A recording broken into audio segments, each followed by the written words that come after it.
Vamos a comenzar entonces ahora con la clase de violencia doméstica.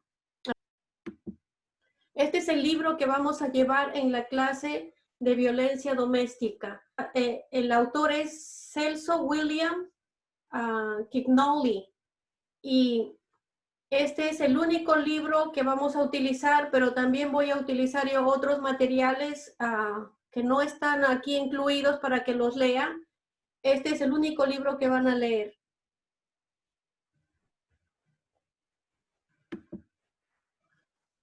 La palabra dice, y se llamará su nombre admirable, consejero, Dios poderoso, Padre eterno, príncipe de paz. Está en Isaías 9:6. La consejería es parte de la ayuda que se le brinda no solamente al cuerpo de Cristo, sino también la ayuda que brinda el capellán en casos de violencia doméstica. Vamos a meditar en cada característica de nuestro Padre Celestial, porque tenemos que presentar a aquel que está sufriendo violencia, tenemos que presentarle el Padre, aquel que dio a su Hijo, porque nos amó tanto que nos dio a su Hijo. Y Él es fiel, Él es admirable, Él es consejero, Él tiene una palabra de consuelo para nosotros a través de su palabra. Él es poderoso para pelear nuestras batallas. Él es Padre eterno porque Él siempre va a buscar lo que es mejor para nosotros. Él va a traer el consejo, el consuelo a través de sus hijos, a través de los capellanes. Y Él es príncipe de paz, va a traer paz en medio del caos, en medio de la violencia, en medio del abuso. Él va a traer paz a través de su palabra y a través de su pueblo. En este caso, a través de los capellanes. Vamos a estudiar en esta hora las estadísticas de la violencia doméstica. Desde principios de este año 2020, más de la mitad de la población mundial se encuentra en confinamiento. Los datos muestran que desde el comienzo de la pandemia del COVID-19, las denuncias por violencia doméstica han aumentado considerablemente. El hecho de que las mujeres se encuentran en sus casas encerradas facilita el control por parte del agresor. En esta primera parte vamos a hablar acerca del abuso y de la violencia doméstica, donde la víctima es la mujer. Mundialmente, la violencia doméstica se incrementó entre un 25% a un 33%. Estaba escuchando unos reportes médicos donde estaban hablando de la trascendencia que ha tenido la pandemia, la cantidad de pacientes que han atendido, pero también médicos hablaban de que no se está hablando de otra plaga, que es la plaga del miedo, como habíamos hablado anteriormente, la plaga del miedo a la muerte. Y cuando las personas enfrentan sus miedos, algunas de ellas lo hacen con violencia. Entonces, tanto los bomberos como la policía, incluso médicos, están reportando que en esta pandemia mundialmente se ha incrementado entre un 25 a un 33% la violencia doméstica. Algunos estudios demuestran que hasta el 70% de las mujeres han experimentado violencia física y o sexual por parte de un compañero sentimental durante su vida. Vamos a continuar. 1 de cada 4 mujeres sufre violencia doméstica por parte de su pareja. Esta estadística es estudiada por Joyful Heart Foundation y habla más que todo en los Estados Unidos, pero también de acuerdo a la sociedad donde se viva, las estadísticas van a cambiar, pero por lo general ellos hablan que 1 de cada 4 mujeres sufre violencia doméstica por parte de su pareja. Y no solamente la mujer, también que dice, 1 de cada 7 varones sufre violencia doméstica por parte de su pareja. Son estadísticas mundiales, la mayor parte de ellas toman como referencia los Estados Unidos, pero como vuelvo a decir, cada región es diferente de acuerdo a sus creencias, circunstancias, y la violencia doméstica puede ser mayor en algunas áreas o menor, dependiendo de los factores que influyan a que la violencia doméstica se lleve a cabo. Vamos a continuar. La violencia doméstica contra la mujer. El 55% de homicidios de mujeres son relacionados a la violencia doméstica. El 93% de homicidios de mujeres fueron realizados por una pareja anterior o por su pareja actual. Lo que llamamos el feminicidio, que se da en Sudamérica de una manera, vamos a decir, hasta cierto punto exagerada en algunos países. Como decía anteriormente, familiaricémonos con los porcentajes para que las personas tengan una idea de que a la persona que estamos ministrando, que está sufriendo violencia doméstica, no es la única. Hay muchas familias, muchas mujeres, hay muchas personas que sufren violencia doméstica, pero a veces piensan que ellos son los únicos que están pasando eso y la vergüenza no les hace hablar. Ellos quieren mantenerse callados y sufrir hasta que la situación se ponga tan drástica que tienen que pedir ayuda. Vamos a continuar. Análisis de la violencia doméstica en 4 comunidades hispanas. ¿Por qué vamos a hablar de 4 comunidades hispanas? Porque vamos a ver 4 panoramas diferentes, 4 estilos de vida diferentes, donde la violencia doméstica se da, pero cada comunidad tiene sus propias, vamos a decir, sus propios factores que influyen que la violencia doméstica se dé en esos lugares. La violencia doméstica puede variar dependiendo de los factores que rodea a los que la sufren. En esta oportunidad vamos a analizar 4 de las comunidades hispanas que adolecen de este problema. Número 1, San Luis, área metropolitana de Missouri en Illinois. Esta estadística está desde 1998 al 2008. Está constituida básicamente por personas jóvenes entre los 18 y 29 años. Un 60% tienen tercer grado elemental o menos, con lo que podríamos decir que en la práctica son analfabetos funcionales tanto en español como en inglés.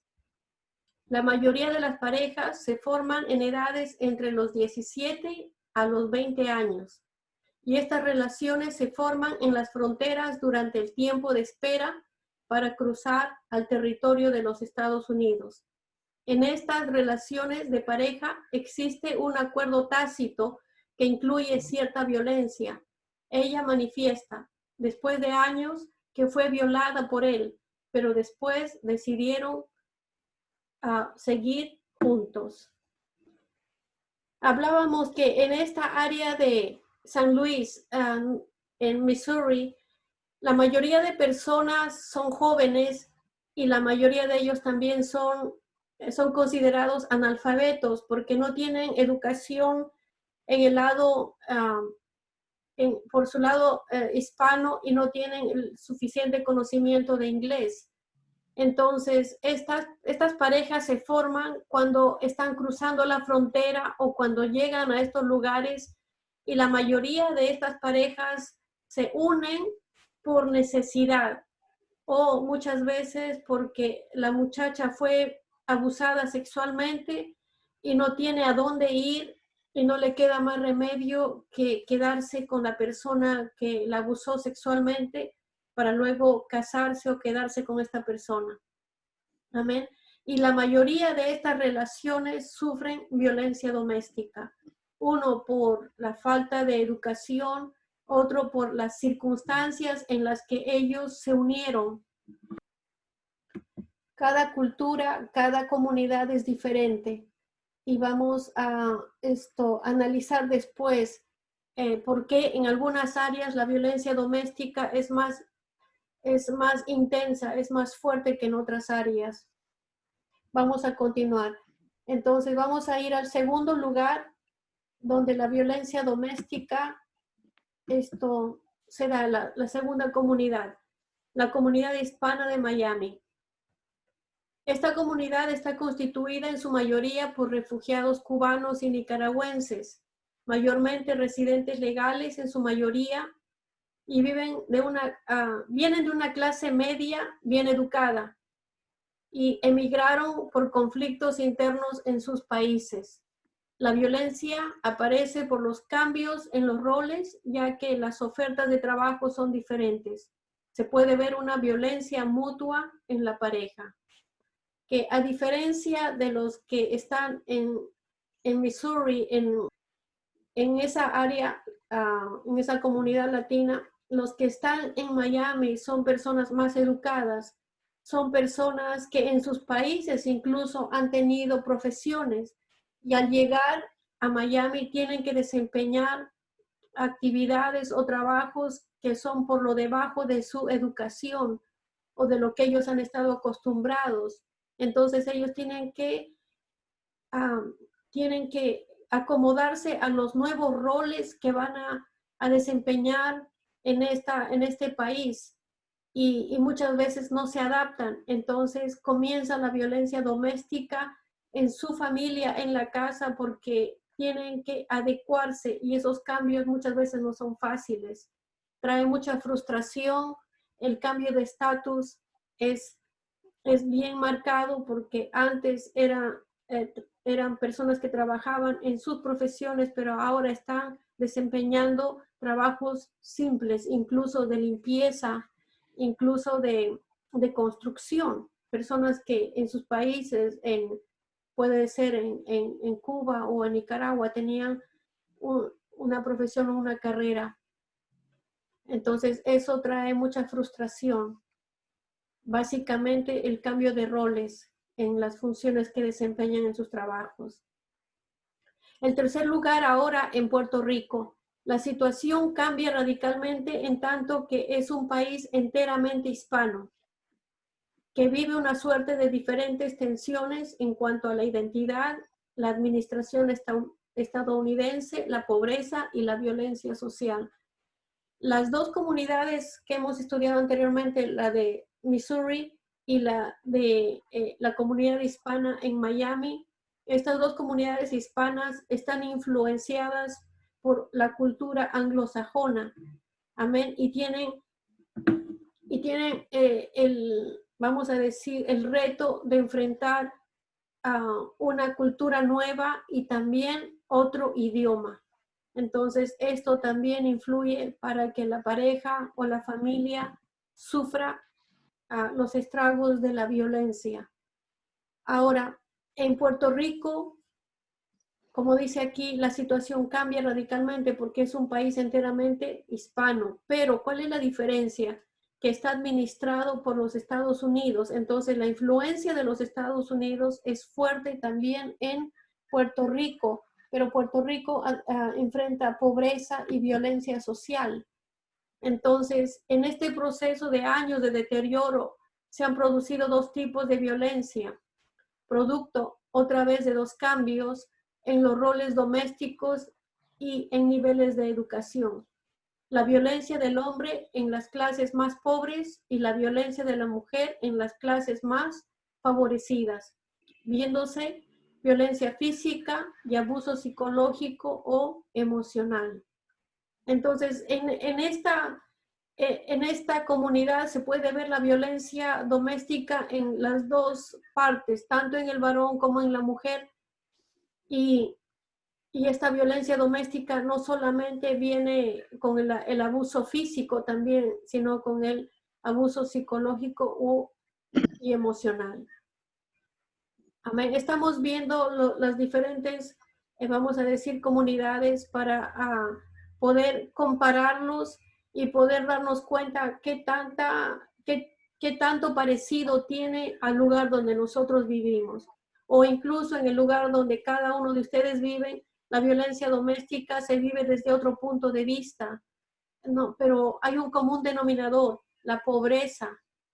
Es una de las cosas que va a traer mucha violencia doméstica a las familias por la impotencia, la carencia y, y todo lo que conlleva un estado de pobreza en una familia. Ahora, por último, vamos a ver en México. Las causas de su violencia intrafamiliar se cree que son los efectos de la crisis económica en el país y podrían estar relacionados también con el desempleo y el incremento de los niveles de estrés producidos por la creciente pobreza. Podemos ver un común denominador entre Puerto Rico y México, la pobreza. Lo que no se ve en los Estados Unidos, porque la cultura es diferente, tiene más cuidado del necesitado, pero en los países latinos la pobreza es algo que marca mucho e influencia en la violencia doméstica. Vamos a hablar ahora de la violencia doméstica en sí. La violencia doméstica afecta a los hombres y mujeres de todas las edades, razas, religiones y niveles de ingreso. Se estima que entre 1/3 y la mitad de los hogares en los Estados Unidos experimentan alguna forma de violencia doméstica. Quiero que vean este porcentaje. Dice, se estima entre 1/3 y la mitad de hogares en los Estados Unidos. O sea, si somos una nación que tiene muchas leyes, mucha protección a la mujer, al niño, y hay esta estadística que es 1/3 o la mitad de hogares sufren violencia doméstica, ¿cuánto más serán en países donde no hay leyes firmes, leyes que protegen a la mujer o a los niños? Las estadísticas de la violencia doméstica es diferente de acuerdo a las leyes, de acuerdo al apoyo, de acuerdo a la ayuda que se le brinde a las personas más vulnerables. Ahora, la disfuncionalidad familiar está usualmente ligada a la violencia doméstica. Así, se puede estar seguro que cuando hay violencia doméstica también se encontrará disfuncionalidad. Disfuncionalidad es lo opuesto a la funcionalidad. Una familia funcional es una familia saludable. Toda familia tiene cosas que cambiar, cosas que madurar, cosas que perfeccionar, pero cuando hay funcionalidad, cada miembro de la familia va a aportar para que haya una comunicación fluida, una relación en la cual va a fluir la comprensión y van a tratar de funcionar todos unos con otros y van a poder salir adelante en cualquier problema que se presente, porque hay funcionabilidad, pero la disfuncionabilidad es lo opuesto.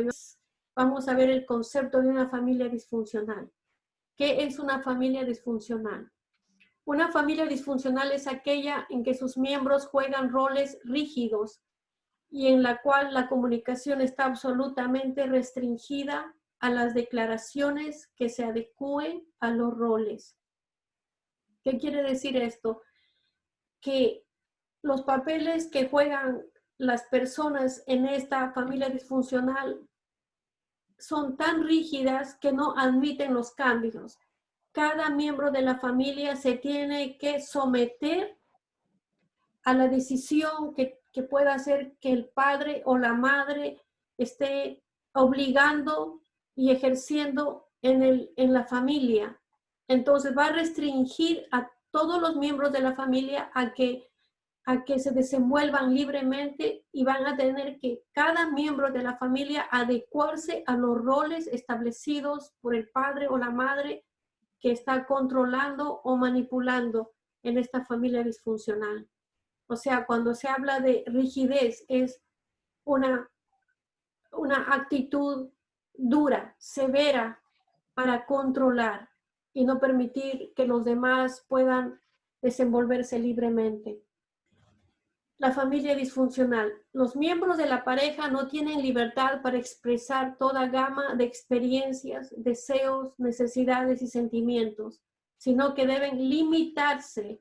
En una familia disfuncional hay mucha limitación, sino que deben limitarse a jugar el papel que se adapta al otro cónyuge o miembro de la familia.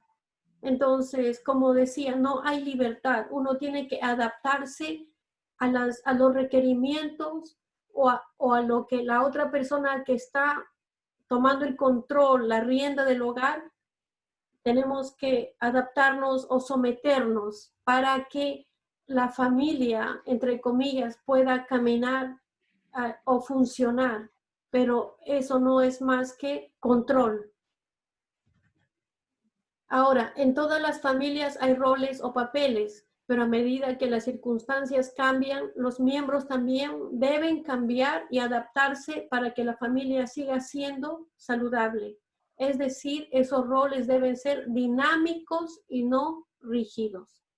Hablábamos anteriormente que las familias dinámicas, saludables, son funcionales, trabajan en pos del progreso de la familia, pero una familia disfuncional es todo lo opuesto, es rígida, no permite los cambios, no permite la expresión libre, limita a los miembros de la familia.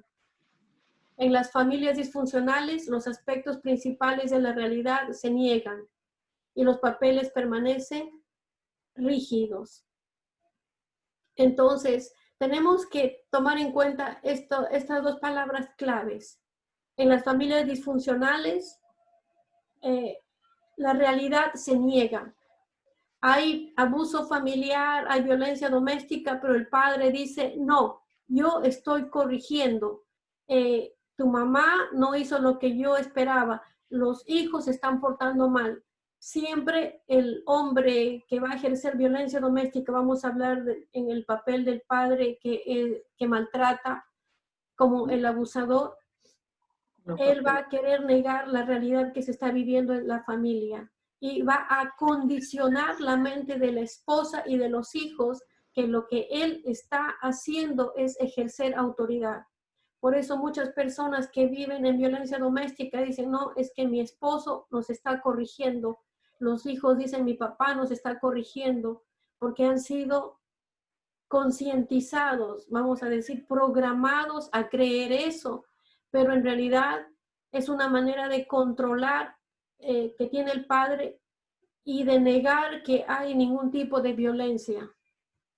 Entonces tenemos que tener mucho cuidado porque cuando hemos vivido en familias disfuncionales donde el padre o la madre han ejercido violencia o han ejercido mucha rigidez, mucho control y manipulación, y uno se ha acostumbrado a eso y lo ha visto por generaciones, a nosotros nos parece normal vivir en una familia disfuncional donde el padre se comporta de esta manera abusiva o la madre, o puede ser, y pensamos que es normal, pero es disfuncional, pero estamos tan acostumbrados que llamamos a lo anormal normal. Obviamente, cuando los miembros de la pareja niegan la realidad, los hijos también comienzan a negarla. Por ejemplo, cuando aconsejamos a esposas que están siendo abusadas, ellas dicen, no, es que yo tuve la culpa, porque el esposo le dice siempre, tú tuviste la culpa. Cuando en un caso extremo vienen a buscar consejería o ayuda, ellas dicen en su mayoría de casos, yo tuve la culpa. Y niegan de que el esposo siempre es así, cuando la condición del esposo es siempre la de ser abusiva, lo niegan, dicen, no, esta vez solamente, pero es un diario vivir en muchos casos. Y tanto es el trauma o el miedo que hasta los hijos también comienzan a negar que existe la violencia en sus hogares. Y esto deteriora severamente en la pareja y en sus hijos el desarrollo de las herramientas básicas para la vida y para relacionarse entre sí y con otras personas y ajustarse a las situaciones que se producen como consecuencia del acto de vivir. O sea, vivir en una situación constante de violencia limita a las personas. No pueden desarrollar herramientas básicas para poder desempeñarse en la vida de una manera saludable. Ahora, en estas circunstancias nos volvemos incapaces de discernir cuando alguien o algo no es bueno para nosotros. Cuando vivimos en un ambiente de violencia y es constante, entonces nos vamos adaptando a esa condición de vida. Y cuando ya queremos a nosotros salir de esa, como hijos, vamos a decir, los hijos quieren salir del hogar y hacer sus vidas, no van a ser capaces de discernir cuando encuentren parejas, porque están tan acostumbrados a ese ambiente que van a tomar una relación que les parece buena, e incluso si no es saludable, se van a adaptar porque ya están acostumbrados, no son capaces de discernir. Hay vamos a decir, una constante en la violencia doméstica, es que las mujeres que salieron de una relación abusiva van a caer en otra relación abusiva. Y uno dice, ¿pero por qué? Si salió de una relación abusiva, ¿por qué cae en otra? Porque ese es el ambiente donde ella ha aprendido a desenvolverse. Cuando una persona ha crecido en un ambiente violento y pasa a otra relación donde no hay violencia, esta persona que ha crecido en violencia va a buscar de qué pelear para sentirse cómodo en un ambiente donde hay violencia, porque a eso está acostumbrado. Amén, en muchas de las oportunidades, no digo en todas, pero en muchas de las oportunidades, porque eso es lo que se han acostumbrado, ese es el ambiente en el cual se han habituado y han crecido. Ahora, en una familia disfuncional existen muchos factores y hay principalmente 3 que hacen que la familia sea disfuncional y sufra. No confiamos en nuestros sentimientos, no los usamos para guiarnos y nos vemos arrastrados hacia los peligros, intrigas, dramas y desafíos que otras personas más saludables emocionalmente y equilibradas evitarían naturalmente. Entonces, en una familia disfuncional no hay esa capacidad de detener y erradicar el abuso o la violencia de nuestras familias o de nuestros entornos. No podemos hacer eso porque no confiamos en nuestros sentimientos. ¿Por qué? Porque se nos ha dicho que tenemos que negar la situación de abuso o de violencia que está pasando, porque se justifica.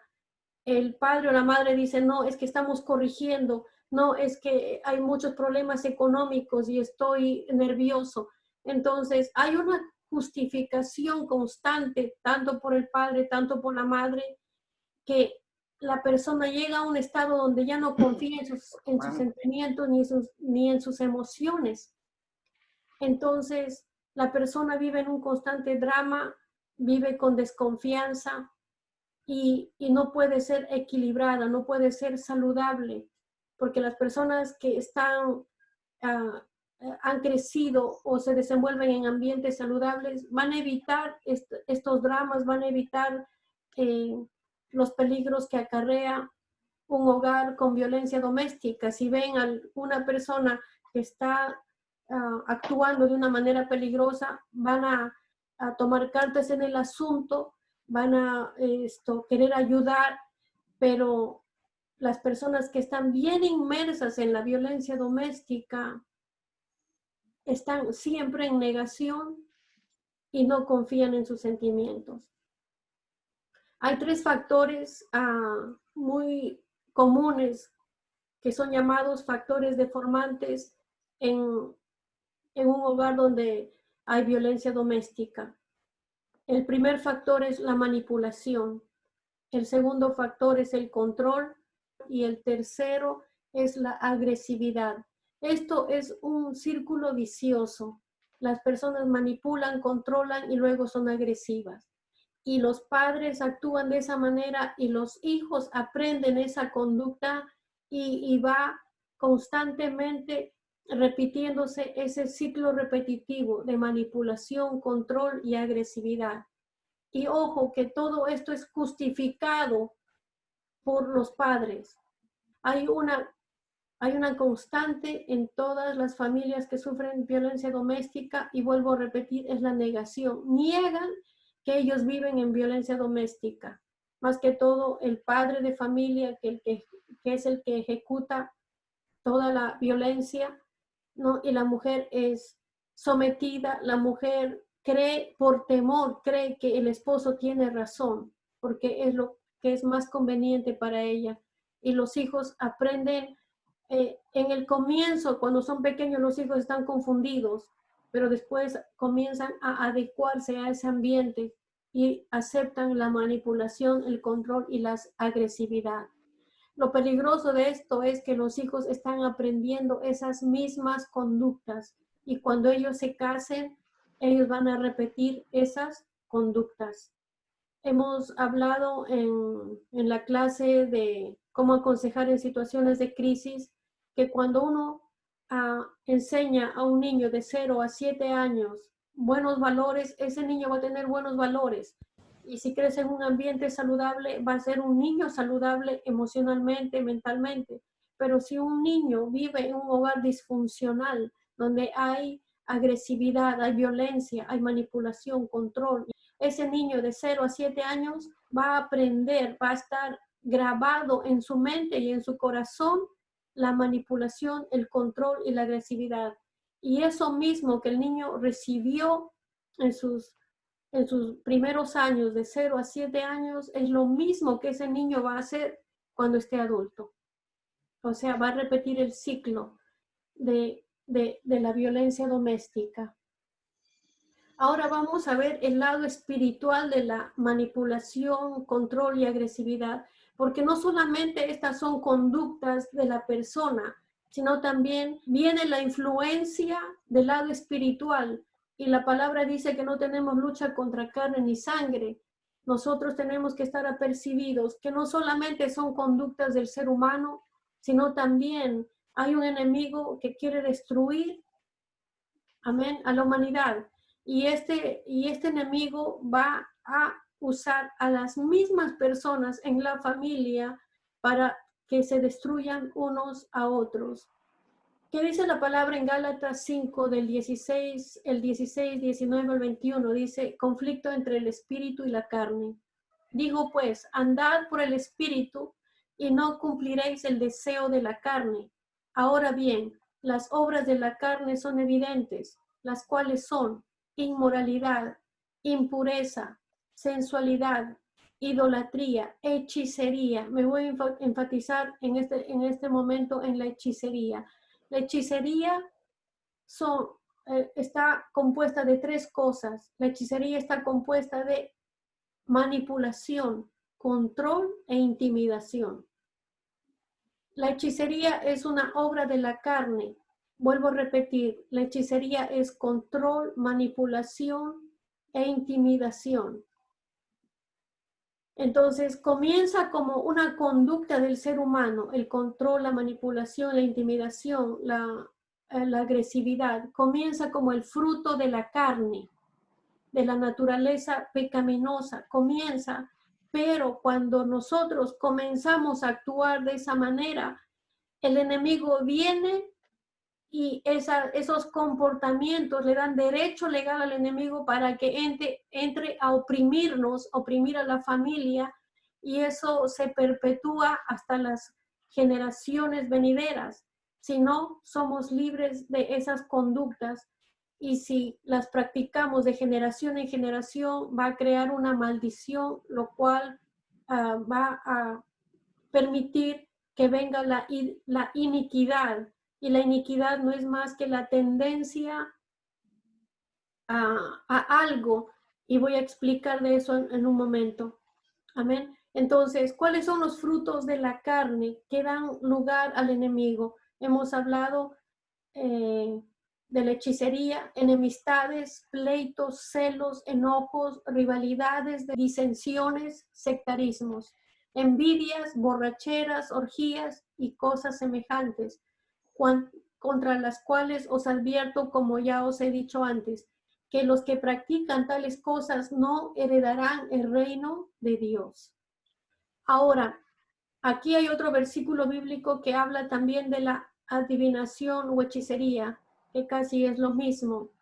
En 1 de Samuel 15:23 dice, porque la rebelión es como pecado de adivinación y la desobediencia como iniquidad e idolatría. Por cuanto has desechado la palabra del Señor, Él también te ha desechado para que no seas rey. Entonces, una de las cosas que prevalece en las casas donde hay violencia doméstica, hay mucha rebelión. Cuando hay rebelión, la palabra dice que la rebelión es como pecado de adivinación. Donde hay rebelión, hay control, manipulación, intimidación y agresividad. Entonces, lo que al comienzo era un fruto de la carne, de la naturaleza pecaminosa con la que nacimos, ahora ya pasa a ser un derecho legal del enemigo para atacar nuestras vidas. Y ahora ya no solamente tenemos conductas que provienen de la carne, ahora encima de esa conducta hay una opresión del enemigo. ¿Qué pasa? Que cuando nosotros vivimos en ambientes donde hay violencia, vamos a reaccionar a esa violencia, nos vamos a rebelar, por eso se llama rebelión. Hay personas que se someten, mujeres que se someten, pero ¿qué pasa? Que va internalizando la ira, va internalizando el enojo, la frustración, y después de internalizar la ira, la frustración, el enojo, y no puede hacer nada para defenderse y está soportando todo eso, toda esa injusticia, la persona va a comenzar a, a desanimarse porque no encuentra la salida. Y luego del desánimo va a dar lugar a la depresión. Y la persona va a estar en un estado de depresión. Pero el fondo de todo eso no es más que ira contenida, ira que se ha internalizado. Pero hay otras personas que no internalizan la ira, más que todo, la mujer es la que internaliza la ira y se vuelve depresiva. Pero en el hombre es por lo general el contrario. El hombre cuando tiene mucha ira, cuando el hombre tiene arranques de violencia, es porque el hombre está deprimido. Cómo el hombre demuestra que está deprimido cuando tiene arranques de ira. El hombre expresa más abiertamente la ira, expresa la rebelión. ¿Por qué el hombre se comportará de esa manera? Porque el hombre lo ha aprendido desde su niñez. Ha visto un padre abusivo, ha visto un padre golpeador. Entonces ese niño ha visto y se ha llenado de indignación, de impotencia, pero también espiritualmente ha heredado esa tendencia porque por generaciones hemos visto que en nuestras familias hay violencia doméstica. Pasa una generación y no busca de Dios, pasa la siguiente generación y entonces ese pecado que está en las generaciones se vuelve iniquidad. Ya nacemos con la tendencia a la violencia, a la manipulación, al control, a la intimidación. Entonces, no solamente son conductas, sino también es una iniquidad, es la tendencia que traemos desde nuestras pasadas generaciones. Por eso la palabra lo llama los frutos de la carne, porque en la carne traemos esa información de control, manipulación e intimidación.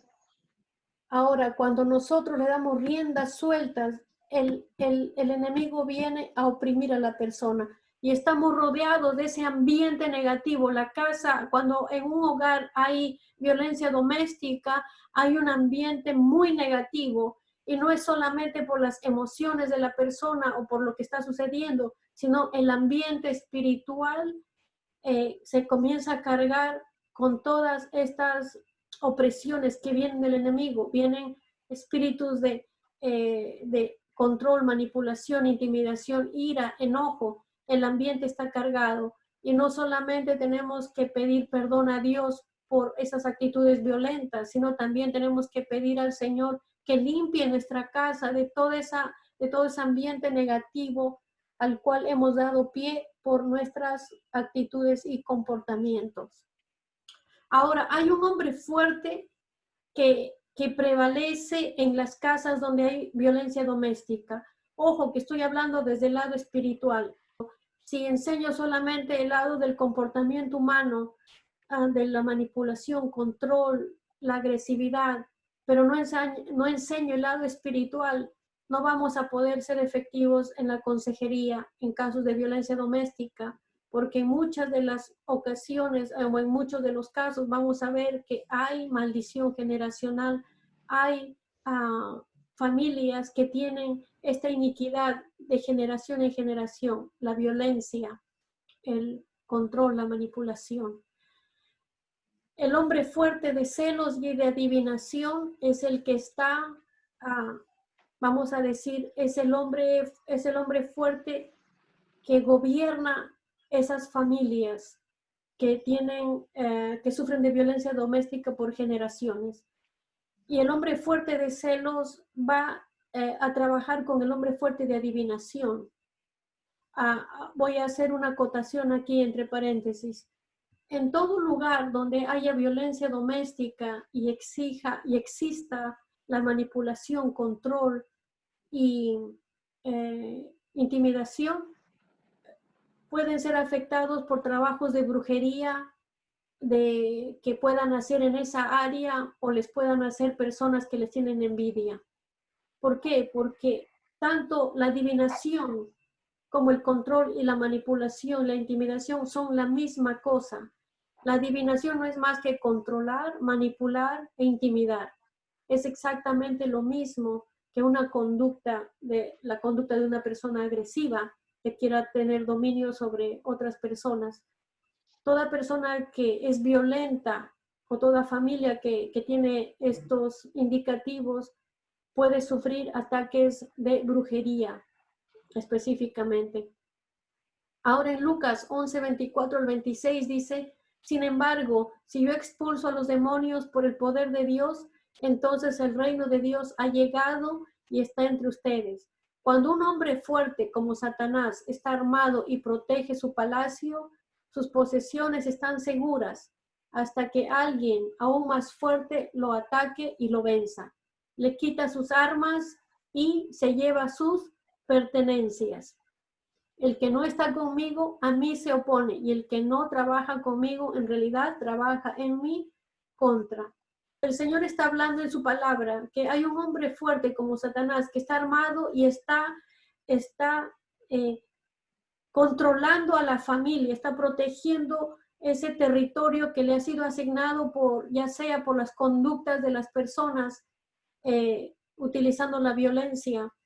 Entonces, este hombre fuerte está en esos hogares, pero la palabra nos dice que hay alguien aún más fuerte que lo ataca y lo vence. Le quita sus armas y se lleva sus pertenencias. Y ese hombre más fuerte es Jesús, es el Espíritu Santo de Dios que nos va a permitir entrar a esas familias, a ministrarlas y hacer que puedan ser libres, porque no solamente son conductas, no solamente son obras de la carne lo que se ve en esas familias, sino también ya una opresión espiritual e incluso una maldición generacional de violencia doméstica. Entonces, tomemos en cuenta que cuando en una familia hay mucha violencia doméstica, tal vez no solamente puedan ser sus conductas o la manera como han crecido, también tomemos en cuenta que puede ser una influencia espiritual muy fuerte y que tenemos que ayudarlos correctamente. Ahora, en los segundos cielos sabemos que hay principados, potestades, los gobernadores de las tinieblas. Ahora, este hombre fuerte que está aquí en los segundos cielos, vamos a hablar que es el hombre fuerte de celos, de adivinación. Este hombre está influenciando a las personas, a los hombres. Si nosotros tenemos ira, nosotros manipulamos, controlamos, intimidamos, somos agresivos y justificamos nuestra conducta, entonces nosotros estamos alimentando a este hombre fuerte y nos estamos conectando con él. Es como el teléfono que tiene Wi-Fi. Si mi teléfono está conectado a la central telefónica a través de las ondas, voy a tener señal. Entonces, ¿cuál es la señal para que el hombre fuerte oprima mi vida? Es que yo tenga manipulación, control, agresividad en mi vida y me justifique. No importa todo lo que nos podemos justificar, si no erradicamos esas conductas en nosotros y si vemos que ese patrón está en nuestra familia y no cancelamos la maldición generacional y si no removemos la iniquidad, que es la tendencia a ser iracundos, a manipular, controlar, a ser agresivos, si no removemos eso de nuestras vidas, vamos a estar bajo la opresión del hombre fuerte de celos y de adivinación.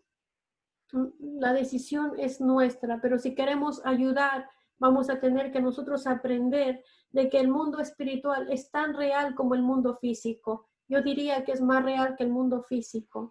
Vamos a hablar ahora de la iniquidad. ¿Qué es la iniquidad? La palabra habla de pecado e iniquidad. La iniquidad es la tendencia a hacer lo malo. La iniquidad es la predisposición. El pecado es cuando uno ya actúa. Cuando, por ejemplo, si yo vengo de una familia promiscua y esta familia ha pecado sexualmente por generaciones con adulterio, con fornicación y todas esas cosas, y yo vengo de esta familia, yo nazco con la predisposición a todo pecado sexual. Entonces, esa predisposición se llama iniquidad, eso se llama los frutos de la carne, lo que está dentro de mí, lo que he heredado de mis pasadas generaciones. Entonces, así como la perversión sexual se hereda también de las pasadas generaciones, la agresividad, el control, la manipulación. Entonces, nosotros tenemos que no desconocer lo que dice la palabra. El Salmo 51:5 dice, he aquí yo nací en iniquidad, que es la raíz de todo. En pecado me concibió mi madre. Está hablando de dos palabras diferentes, iniquidad y pecado. A veces se confunde y las personas dicen iniquidad es pecado. Sí, la iniquidad es pecado, pero es la tendencia, la predisposición a algo. El pecado ya es el hecho consumado. Entonces, tengamos en cuenta que la violencia doméstica por lo general proviene de una maldición generacional. Cuando vemos que ese patrón de conducta se repite de generación tras generación y cada generación va a ser oprimida, amén, por este hombre fuerte que se va a asegurar que la primera generación esté oprimida, pasa a la segunda generación, a la tercera generación, a la cuarta generación, y vemos ese patrón de conducta y todos encadenados a esta maldición generacional. Y tenemos que nosotros ser libres. La palabra dice en Éxodo 20, del 5 al 6, no los adorarás ni los servirás, porque yo, el Señor tu Dios, soy Dios celoso, que castigo la iniquidad. Está hablando que el Señor castiga la iniquidad. O sea, yo tengo la tendencia a hacer algo malo, pero no soy libre de esa iniquidad. El Señor castiga la iniquidad. Amén. Que castigo la iniquidad de los padres sobre los hijos hasta la tercera y cuarta generación de los que me aborrecen. Y muestro misericordia a millares, a los que me aman y guardan mis mandamientos. Entonces tenemos que reconocer nosotros en nuestras propias vidas, en aquello que estamos aconsejando, si este patrón se repite de generación en generación, amén, tenemos que también aproximarnos a este problema de una manera espiritual, ayudarlos, enseñarles.